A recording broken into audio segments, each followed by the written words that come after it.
आज हम class 11th का चैप्टर फर्स्ट स्टार्ट कर रहे हैं, some basic concept of chemistry.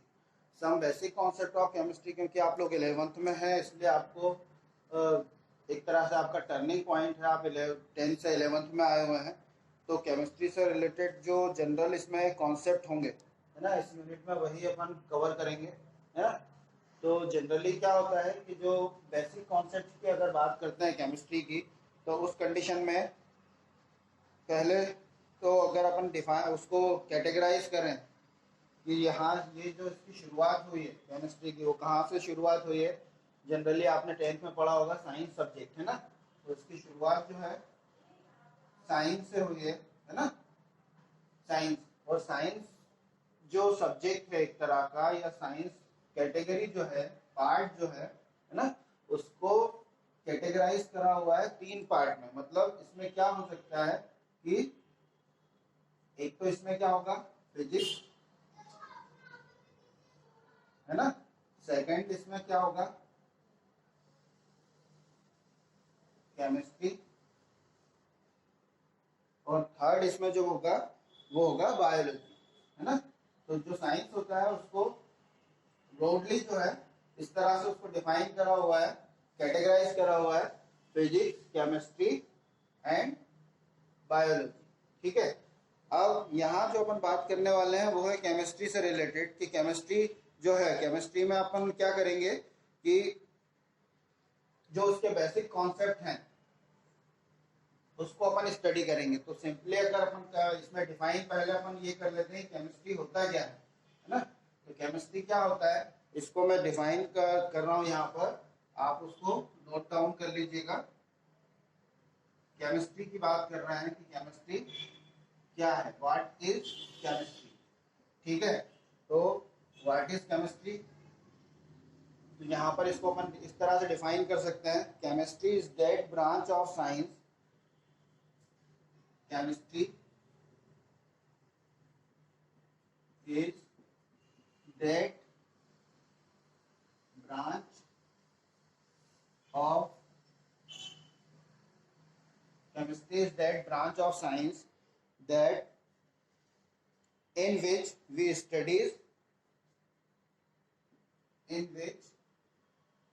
we studies about matter, about matter, ठीक है। मतलब ये एक तरह की ऐसी ब्रांच है जिसमें, साइंस की एक ऐसी ब्रांच है जिसमें किसकी स्टडी की जाती है, मैटर की। अब देखिए यहाँ पर मैटर की स्टडी करने में मतलब एक नया वर्ड आया हुआ है, मैटर, है ना। तो इसमें नेक्स्ट चीज क्या होगी, व्हाट इज, मतलब मैटर क्या होता है ना। मैटर आपने 10th में भी पढ़ा होगा कि मैटर क्या होता है। तो यहाँ पर सिंपली अपन उसको डिफाइन कर लेते हैं कि मैटर क्या होगा। तो यहाँ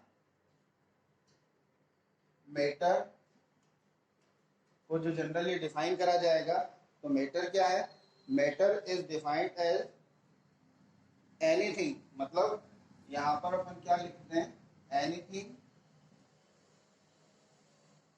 that occupies space. Simply way में अगर अपन उसको समझें तो मैटर क्या है, जो जनरली क्या करता है, स्पेस को ऑक्यूपाई करता है, वो क्या कहलाता है, मैटर कहलाता है ना। अब या हैव मास, अब भाई स्पेस ऑक्यूपाई करेगा तो इसका मतलब क्या होगा कि उसमें मास होगा, तभी तो वो स्पेस ऑक्यूपाई कर रहा है ना। तो सिंपली उसको डिफाइन करा हुआ है अपन ने कि किस तरह से, ये आपको ध्यान में रखना है, स्पेस ऑक्यूपाई स्पेस, या उसमें क्या होता है, मास होगा। हाँ, तो ये होता है सिंपली अपन ने डिफाइन करा हुआ है मैटर। तो अब जो मैटर आता है तो उसका क्लासिफिकेशन भी होगा। आप लोगों ने 10th में पढ़ा होगा कि भाई मैटर जो होता है उसको क्लासिफाई करा हुआ है 3 पार्ट में, सॉलिड, लिक्विड एंड गैस। लेकिन यहाँ पर जो क्लासिफिकेशन अपन देख रहे हैं, क्लासिफिकेशन ऑफ मैटर, इसी को मैं थोड़ा सा आगे बढ़ा रहा हूं। Classification of matter, classification of matter. अब क्लासिफिकेशन ऑफ मैटर में जनरली क्या होता है कि इसको दो टाइप से क्लासिफाई करा हुआ है। एक कहलाता है फिजिकल क्लासिफिकेशन, एक क्या कहलाएगा, फिजिकल क्लासिफिकेशन। फिजिकल क्लासिफिकेशन बहुत ध्यान से समझना है क्योंकि यहीं पर अपन इसको कैटेगराइज भी कर रहा है और यहीं पर आपको नोट डाउन भी करना है। और सेकंड टाइप जो होता है वो होता है केमिकल क्लासिफिकेशन। केमिकल क्लासिफिकेशन, ठीक है। अब देखिए जो दो टाइप से इसको डिफाइन करा हुआ है, फिजिकल क्लासिफिकेशन और केमिकल क्लासिफिकेशन। अब जो फिजिकल क्लासिफिकेशन है उसको किस तरह से कैटेगराइज करेंगे और केमिकल क्लासिफिकेशन में को किस तरह से कैटेगराइज करा जाता है, तो उसको भी अपन यहाँ पर देखने वाले हैं। स्टार्ट अपन कर रहे हैं फिजिकल क्लासिफिकेशन, है ना। तो फिजिकल क्लासिफिकेशन जो होता है, फिजिकल क्लासिफिकेशन को तीन पार्ट में डिवाइड करा हुआ है कि जो भी मैटर होता है ना, मैटर की तीन स्टेट होती है जो आपने 10th में पढ़ी हुई है कि उसकी तीन स्टेट होती है। उसी स्टेट के अकॉर्डिंग फिजिकल क्लासिफिकेशन को तीन पार्ट में डिवाइड करा हुआ है। एक होता है सॉलिड, दूसरा होगा लिक्विड और तीसरा होगा सी गैसेस, ठीक है। अब इस तरह से मैटर का जो क्लासिफिकेशन है उसमें दो टाइप की क्लासिफिकेशन अपन ने देखे, फिजिकल क्लासिफिकेशन, केमिकल क्लासिफिकेशन। जो फिजिकल क्लासिफिकेशन है वो मैटर के अकॉर्डिंग, जो फिजिकल क्लासिफिकेशन होगा उसको तीन पार्ट में डिवाइड करा हुआ है कि ये जो क्लासिफिकेशन है वो सॉलिड के लिए, लिक्विड के लिए और गैसेस के लिए, है ना। मतलब इस क्लासिफिकेशन में तीन चीजें आएंगी, सॉलिड, लिक्विड और गैस। अब यहाँ पर मैंने इसको फिजिकल क्लासिफिकेशन है उसको क्लासिफाई करा हुआ या कैटेगराइज करा हुआ है तीन पार्ट में, solid, liquid and gas. Upon one by one एक एक के बारे में थोड़ी सी जानकारी लेंगे, है ना। ये ध्यान रखिएगा कि फर्स्ट जो इसका क्लासिफिकेशन है, फर्स्ट में क्या आ रहा है, फिजिकल क्लासिफिकेशन, सेकंड है केमिकल क्लासिफिकेशन और फिजिकल क्लासिफिकेशन को फर्दर क्लासिफाई करा हुआ है सॉलिड, लिक्विड एंड गैस में। अब यहाँ पर अपन बात करेंगे सॉलिड, लिक्विड एंड गैस की, है ना। अब यहाँ पर पूरा रब कर रहा हूं मैं। सबसे पहले अपन उठा रहे हैं सॉलिड, फिर उठाएंगे गैस और लिक्विड और फिर गैस। तो यहाँ पर सबसे फर्स्ट जो है, जो फिजिकल क्लासिफिकेशन है, यहाँ पर लिख देता हूं मैं। अपन बात कर रहे हैं फिजिकल क्लासिफिकेशन, है ना। और फिजिकल क्लासिफिकेशन में आपको मैंने सॉलिड बताया हुआ है, बी लिक्विड बताया हुआ है, सी गैस बताया हुआ है, ठीक है। अब सबसे पहले इसमें बात करेंगे सॉलिड, सॉलिड, है ना। अब जो सॉलिड होता है, तो सॉलिड जो मैटर की अगर अपन बात करें, मैटर में सॉलिड की अगर बात करते हैं तो जनरली सॉलिड का जो फॉर्मेशन होता है तो उसमें क्या होता है कि जो एटम्स या मॉलिक्यूल्स जो होते हैं उनमें फोर्स ऑफ अट्रैक्शन क्या होता है, बहुत ज्यादा होता है। कि जैसे एग्जांपल मैंने यहाँ पर ये लिया हुआ है। अब ये इसमें कोई मॉलिक्यूल्स हैं, ये मॉलिक्यूल्स हैं। तो ये जो मॉलिक्यूल्स हैं आप इसमें देखें कि ये जिस तरह से रेगुलर अरेंजमेंट है इनका, है ना। तो ये जो रेगुलर अरेंजमेंट है इसके पीछे रीजन क्या है कि ये जो मॉलिक्यूल्स हैं, यहाँ पर ये जो मॉलिक्यूल्स बने हुए हैं ये, है ना, इनके बीच में जो अट्रैक्शन फोर्स है, यहाँ पर ये जो अट्रैक्शन फोर्स है ना, वो बहुत स्ट्रांग होता है। मतलब यहाँ पर अगर इसकी प्रॉपर्टी की बात करें या अपन कहें कि उसको सिंपली आपको डिफाइन करना है तो उसको स्टेप वाइज आप इस तरह से डिफाइन कर सकते हो कि फर्स्ट इसका जो पॉइंट होगा सॉलिड के लिए, तो क्या लिख सकते हैं यहाँ पर, मोर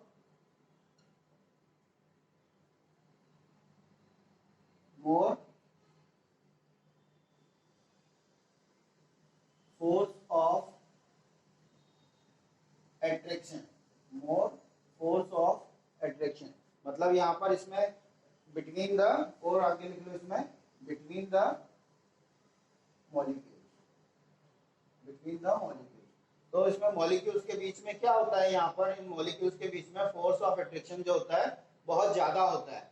ये एक प्रॉपर्टी हो गई सॉलिड की, है ना। इसी तरह से सेकंड, अब आप इसमें क्या देख रहे हैं, ये जो फोर्स ऑफ अट्रैक्शन होता है इसकी वजह से इसमें किसी तरह का मूवमेंट नहीं होता है ना। और तो सेकंड पॉइंट क्या हो जाएगा, देयर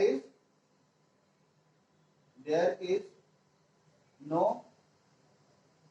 फ्रीली मूवमेंट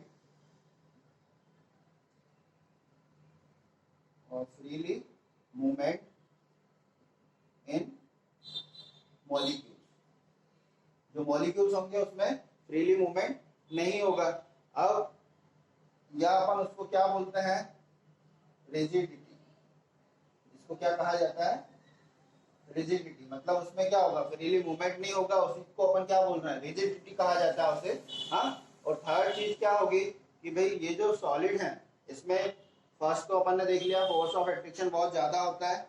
सेकंड जो होगा उसमें रिजिडिटी जो होती है, मतलब एक तरह से अपन वो क्या होता है, रिजिड से मतलब कि इनमें किसी तरह का मूवमेंट नहीं हो रहा है ना, ये इधर उधर मूव नहीं कर रहे हैं, उसी को अपन बोल रहे हैं रिजिडिटी। तो क्यों, क्योंकि जो मॉलिक्यूल्स हैं वो फ्रीली मूवमेंट नहीं करते हैं, तो उसमें प्रॉपर्टी क्या पाई जाती है, रिजिडिटी की प्रॉपर्टी पाई जाती है। इसी वजह से जो थर्ड पॉइंट है इसका, है ना, यहाँ पे यहाँ लिख देता हूं, जो थर्ड पॉइंट होगा, थर्ड पॉइंट क्या हो जाएगा कि इसकी वजह से जो सॉलिड होते हैं उनका एक डेफिनेट शेप होता है और डेफिनेट वॉल्यूम होता है। यहाँ लिख सकते हैं आप, यहाँ पर it has definite shape and volume, definite shape and volume. अब यहाँ तीन चीजें मैंने आपको बताई हुई है, इसको आपको बहुत अच्छी तरह से याद रखना है। फर्स्ट कि जो सॉलिड होता है उसमें यहाँ पर ये जो अरेंजमेंट मैंने आपको बताया हुआ है इस तरह से अरेंज होता है जिसकी वजह से उनमें फ्रीली मूवमेंट नहीं होता है। सेकेंड पॉइंट, अगर उसमें फ्रीली मूवमेंट नहीं हो रहा है तो उसको अपन क्या कहेंगे, रिजिडिटी, मतलब उसमें रिजिडिटी की प्रॉपर्टी पाई जाती है। और थर्ड, इसकी वजह से ये क्या होता है, इसका डेफिनेट शेप और डेफिनेट वॉल्यूम होता है। तो ये सिंपली अपन ने देखा हुआ है सॉलिड। और सेकंड पार्ट अच्छी तरह से इसको आप लोग लर्न कर लेना, नोट कर लेना, है ना। जो सेकंड है वो अपन देख रहे हैं लिक्विड। अब यहीं से आपको लिक्विड भी समझ में आ जाएगा। फोर्स ऑफ अट्रैक्शन को आपको बहुत ज्यादा ध्यान में रखना है। ये जो टर्म्स है फोर्स ऑफ अट्रैक्शन सभी में यूज होगा ये, है ना। बी जो है, बी अपन ले रहे हैं लिक्विड, लिक्विड, है ना।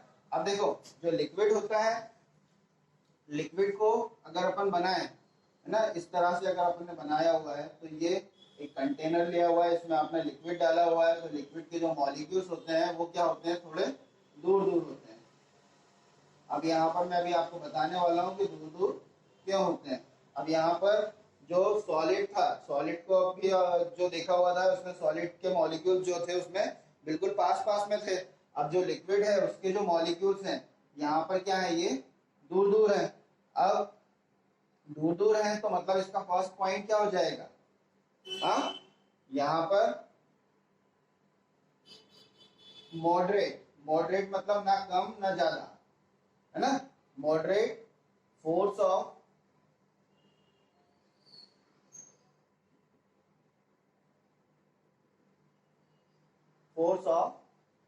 Attraction, moderate force of attraction. First point तो क्या हो गया, इसमें जो फोर्स ऑफ अट्रैक्शन होता है वो ना तो कम होता है और ना ही ज्यादा होता है, बीच का फोर्स ऑफ अट्रैक्शन होता है कि मॉलिक्यूल्स ना तो बहुत पास में होते हैं और ना ही बहुत दूर होते हैं। सेकंड पॉइंट इसका क्या हो जाएगा कि भाई अभी ये अगर मॉलिक्यूल्स हैं तो ज्यादा पास में नहीं है, बिल्कुल चिपके एक दूसरे से स्टिक नहीं है, बिल्कुल थोड़े दूर दूर है, तो उसमें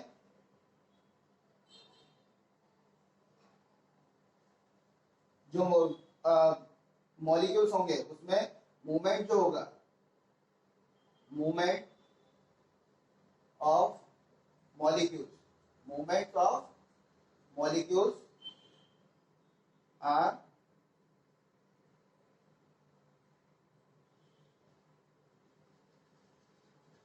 मॉडरेट,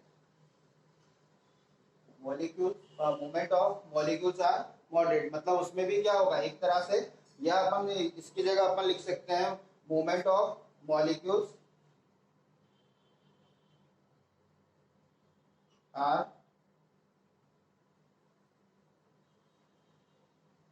मॉडरेट या फ्री, है ना।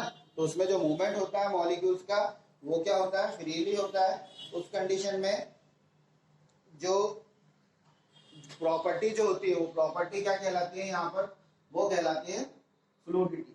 उस प्रॉपर्टी को अपन क्या कहेंगे, फ्लूइडिटी, है ना। और यही फ्लूइडिटी की जो प्रॉपर्टी होगी, इसी वजह से इसका जो थर्ड पॉइंट क्रिएट होगा वो ये होगा कि जो लिक्विड होता है उसका जो शेप होगा वो क्या होता है, इनडेफिनेट होता है, और वॉल्यूम डेफिनेट होता है। मतलब कि it has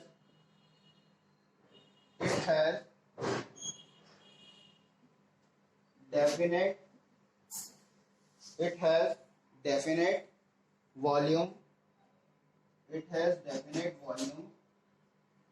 but indefinite shape। इसका शेप क्या होगा, वो इनडेफिनेट होगा, लेकिन वॉल्यूम क्या होगा, डेफिनेट होगा। इसको क्लियरली आप इस तरह से समझ सकते हैं कि अगर आपने किसी बॉटल में, ये आपकी कोई बॉटल ली हुई है, आपने ये बॉटल ली हुई है, हाँ, और इसमें आपने वाटर डाल दिया, वाटर डाला हुआ है 1 लीटर, 1 लीटर वाटर डाल दिया। अब जिस टाइप का जो शेप होगा इसका, है ना, वैसा ही वो शेप गेन कर लेगी, लेकिन उसके वॉल्यूम में कोई डिफरेंस नहीं आ रहा है। अब इस टाइप की वाटर लिए, सेकेंड टाइप का, यही 1 लीटर वाटर जो है आपने किसी दूसरे टाइप के शेप वाली बॉटल में इस टाइप के में डाल दिया, लेकिन उस कंडीशन में भी क्या होगा, जो वॉल्यूम है वाटर का वो तो 1 लीटर ही है, मतलब वॉल्यूम क्या है उसका डेफिनेट है, लेकिन शेप उसका क्या हो रहा है, चेंज हो रहा है। जिस टाइप का आप कंटेनर ले रहे हैं उसी टाइप का वो शेप गेन कर रहा है। तो उसका जो शेप होता है वो क्या होता है, इनडेफिनेट होता है, वॉल्यूम डेफिनेट होगा। ठीक है, तो ये बेसिक प्रॉपर्टी, या उसको अपन सिंपली डिफाइन कर सकते हैं कि लिक्विड जो होता है वो क्या हो सकता है ना। इसी तरह से जो थर्ड वाला पॉइंट होगा, वो थर्ड पॉइंट क्या होता है, गैस, है ना।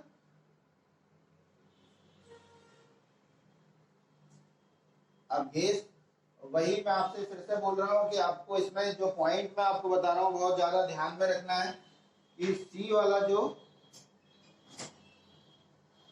गैस, तो गैस के लिए जो मान लीजिए ये आपने कंटेनर लिया हुआ है, हाँ, इसमें जो गैस के मॉलिक्यूल्स होंगे वो कुछ इस तरह से अरेंज है ये। अब यहाँ पर आपको क्या समझ में आ रहा है, अभी आपने लिक्विड में देखा हुआ था कि वो जो मॉलिक्यूल्स थे बिल्कुल एक दूसरे से चिपके हुए थे सॉलिड में, है ना। तो वहां पर क्यों चिपके हुए थे, वहां पर फोर्स ऑफ अट्रैक्शन जो होता है मॉलिक्यूल्स के बीच में बहुत ज्यादा होता है ना, और जिसकी वजह से वो आपस में बिल्कुल चिपके होते हैं या स्टिक होते हैं, जिसको अपन क्या कह रहे हैं, रिजिडिटी। और लिक्विड में क्या हो रहा था कि ये जो मॉलिक्यूल्स थे ये थोड़े ना ज्यादा दूर थे ना ज्यादा पास में थे, मॉडरेट थे, है ना। तो उस वजह से उसमें जो प्रॉपर्टी आ जाती है वो कहलाती है फ्लूइडिटी की, है ना। और थर्ड जो गैसेस के लिए अगर अपन बात करते हैं, गैस के लिए अगर अपन बात करते हैं, तो उसमें जो मॉलिक्यूल्स होते हैं वो बहुत ज्यादा दूर दूर होते हैं। मतलब यहाँ पर अगर आप देख रहे हैं तो ये जो मॉलिक्यूल्स हैं ये बहुत दूर दूर हैं, है ना, उनके बीच में अंतर बहुत ज्यादा होता है। अब इसके पीछे रीजन क्या है, उसको हम फर्स्ट जो बेसिक अंतर जो होगा, तीनों में आप डिफरेंस भी कर सकते हैं इसी बेसिस पर कि negligible force of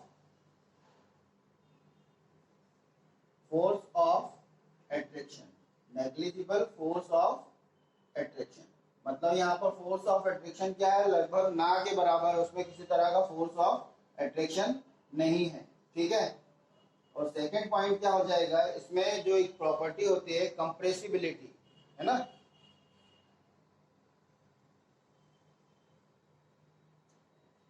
it is compressible. क्या होंगे ये, कंप्रेसिबल होंगे, जिसको अपन क्या कहेंगे, जो प्रॉपर्टी होगी उसको कहा जाता है कंप्रेसिबिलिटी, कंप्रेसिबिलिटी, ठीक है। मतलब कि अगर आप क्या करें तो ये जो इसको इस तरह से समझ लें कि यहाँ पर ये जो कंटेनर है ना, ये जो कंटेनर लिया हुआ है, तो ये जो हो गया एक पिस्टन हो गया है, ये पिस्टन हो गया है, इसको अपन क्या कह रहे हैं, पिस्टन। हाँ, इस पिस्टन को अगर आप यहाँ पर इसको प्रेस करेंगे तो ये जो मॉलिक्यूल है ये धीरे धीरे क्या हो जाएंगे, यहाँ पर आ जाएंगे, इस तरह से आ जाएंगे, ऐसे पास पास में आ जाएंगे। अब पास में आने पर क्या हो रहा है कि यहाँ पर वॉल्यूम जो था, अगर आपने इसको कंप्रेस कर दिया, मान लीजिए आपका पिस्टन क्या हो गया, यहाँ तक आ गया, ये पिस्टन यहाँ तक आ गया, तो इसका क्या हो गया, यहाँ पर वॉल्यूम कम हो गया है ना। तो इसमें क्या होगा कि जिस टाइप के कंटेनर में आप गैस को फिल करते हैं वही उसका क्या हो जाता है, वॉल्यूम हो जाता है। तो यहाँ पर थर्ड जो होगा इसका पॉइंट, थर्ड पॉइंट क्या हो जाएगा कि it has no definite shape and volume, क्योंकि यहाँ पर क्या है, आपने इसको कंप्रेस कर दिया तो अभी इसका वॉल्यूम इतना था, आपने उसको कंप्रेस कर दिया तो उसका वॉल्यूम इतना हो गया, तो इसका शेप भी चेंज हो गया और वॉल्यूम भी चेंज हो गया। तो यहाँ पर आप थर्ड पॉइंट क्या लिख सकते हो, इट हैज नो, बहुत important, no definite shape and volume. मतलब कि इसका ना तो डेफिनेट शेप होता है और ना ही डेफिनेट वॉल्यूम होता है। ये जो थर्ड पॉइंट है वो फर्स्ट पॉइंट जो दिया हुआ है फोर्स ऑफ अट्रैक्शन से रिलेटेड है ना, और शेप और वॉल्यूम के से रिलेटेड, ये पॉइंट बहुत ज़्यादा इंपॉर्टेंट है इसमें। वैसे तो जो तीनों पॉइंट मैंने लिखवाए हुए हैं बहुत बेसिक पॉइंट है, जिससे आपको इजीली गैस, सॉलिड, लिक्विड और गैसेस जो हैं वो आपको समझ में आ सकता है, ठीक है। तो ये था फिजिकल क्लासिफिकेशन। ये जितना भी अपन ने सब देखा वो किसके इसमें देखा हुआ है, फिजिकल क्लासिफिकेशन, जिसमें मैटर को कैटेगराइज करा हुआ है सॉलिड, लिक्विड एंड गैस में। अब ये जो सॉलिड, लिक्विड, गैस जो होते हैं ये क्या होते हैं, इंटर कन्वर्टर होते हैं, जिसमें कि आपस में क्या हो जाते हैं, वो अपना स्टेट को चेंज कर सकते हैं। तो स्टेट को जो चेंज करेंगे तो वो किस तरह से चेंज करते हैं, जैसे फॉर एग्जांपल ये जो 3 स्टेट जो हैं सॉलिड, लिक्विड और गैस, तो ये आपस में क्या हो जाती हैं, इंटर कन्वर्टिबल हो जाती है, मतलब आपस में क्या हो सकती है, ये चेंज हो सकती हैं। तो चेंज किस तरह से होंगी कि फॉर एग्जांपल आपने यहाँ पर ले लिया सॉलिड, ये आपने लिया हुआ है सॉलिड, ये सॉलिड लिया। सॉलिड को अगर मान लो यहाँ पर अपन बात कर रहे हैं एग्जांपल, आप यहाँ पर आइस का लेना है ना, आइस, मतलब आइस किस कंडीशन में है, सॉलिड स्टेट में। तो सॉलिड स्टेट में जब आप उसको, सॉलिड स्टेट में है और उसको आपने क्या करा, हीट करा, जब आप उसको गर्म करेंगे तो वो किस में कन्वर्ट हो जाएगा, लिक्विड में कन्वर्ट हो जाएगा, किसमें कन्वर्ट होगा, लिक्विड में। और इस लिक्विड को जब आप वापस से क्या करना है, इस लिक्विड को आप ठंडा कर रहे हैं, मतलब इसको क्या कर रहे हैं, कूल कर रहे हैं, है ना, कूल कर रहे हैं, तो वापस किस में कन्वर्ट हो जाएगा, ये सॉलिड में कन्वर्ट हो जाएगा। इसी तरह से जो लिक्विड होगा, लिक्विड को जब आपने हीट करा, इसको जब आपने हीट करा तो ये किस में कन्वर्ट हो जाएगा, गैस में कन्वर्ट हो जाएगा, है ना। और गैस को जब आप ठंडा करोगे, कूल करोगे, है ना, कूल करा तो ये वापस किस में कन्वर्ट हो गया, लिक्विड में कन्वर्ट हो गया। तो ये होता है इसका, जिसमें आपस में ये क्या करते हैं, अपनी कंडीशंस को चेंज कर देते हैं टेम्परेचर और प्रेशर के अकॉर्डिंग, है ना। तो यहाँ पर आज जो आपने देखा फिजिकल क्लासिफिकेशन में सॉलिड, लिक्विड और गैस, नेक्स्ट लेक्चर में जो होगा अपन देखेंगे केमिकल क्लासिफिकेशन, है ना। नेक्स्ट जो लेक्चर होगा, नेक्स्ट लेक्चर में अपन क्या देखेंगे, chemical classification, classification of matter, ठीक है। ये आपका नेक्स्ट लेक्चर के लिए है। इसको अच्छी तरह से आप लर्न करिएगा और अच्छे से नोट्स बनाइएगा, क्योंकि आपको ज़्यादातर चीज़ें मैं लिखवाता जा रहा हूँ तो वो आपके लिए अच्छा रहेगा, है ना। एट लास्ट चैनल को आप सब्सक्राइब करें, लाइक करें, शेयर करें और अच्छी तरह से स्टडी करें। Thank you.